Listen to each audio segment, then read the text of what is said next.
প্রশ্ন করো যে ওস্তাদ ডালের মধ্যে যদি আমি গাড়িটা ব্রেক করি ম্যানুয়াল গাড়ি তখন তো আমার পা তো দুইটা কিন্তু কাজ তো তিনটা। মনে করে যে ডালে আমি হঠাৎ উঠতে নিছি আর হঠাৎ করে মনে করে একটা গাড়ি আইয়ে পড়ছে, তাহলে আমি যে ডালের মধ্যে কিন্তু গাড়িটা ব্রেক করছি। ব্রেক করার পরে কি করছি আমি কিন্তু ব্রেকে পাউডার রাখছি, এই যে ক্লাস আর ব্রেক। এখন আমি যখন ছাইড়ে দিব ওই ক্ষেত্রে কি করবো, তখন আমি ব্রেকটা ছাইড়ে দিব তখন তো অবশ্যই গাড়িটা পিছনের দিকে যাবো। তাহলে এই ক্ষেত্রে আমি আর একটা জিনিস ব্যবহার করতে পারবো, সেটা হলো হ্যান্ড ব্রেক।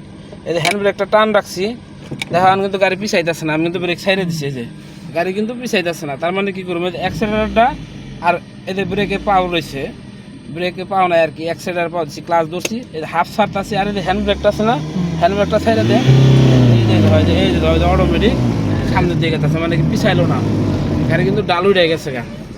ঠিক আছে, তার মানে যখন তোমরা বেশি মানে খারাপ ডাল উঠবা তখন কিন্তু অবশ্যই ক্লাস হাফ ধরে অ্যাক্সেলারেটরটা একটু বেশি ধরলা আর হ্যান্ড ব্রেকটা ব্যবহার করবা। হ্যান্ড ব্রেকটা ব্যবহার করে আস্তে আস্তে ছাড়বা আর এটা আস্তে আস্তে ধরবা। ঠিক আছে, এটা ধরলেই তাইলে আর কোনো সমস্যা হওয়ার সম্ভাবনা নাই, মানে বেগে যাওয়ার সম্ভাবনা খুব কম ডালের ক্ষেত্রে।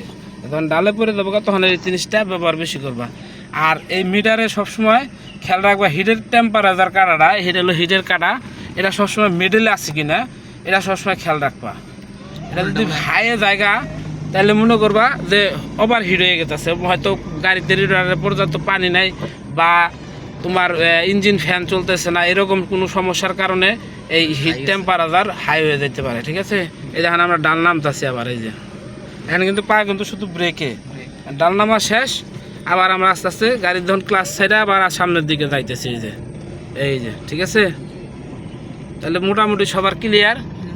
ম্যানুয়াল গাড়ি তো ডরাইবা না, ঠিক না? এটা কিন্তু একদম সহজ বুঝলে, আর না বুঝলে অনেক কঠিন। ঠিক আছে।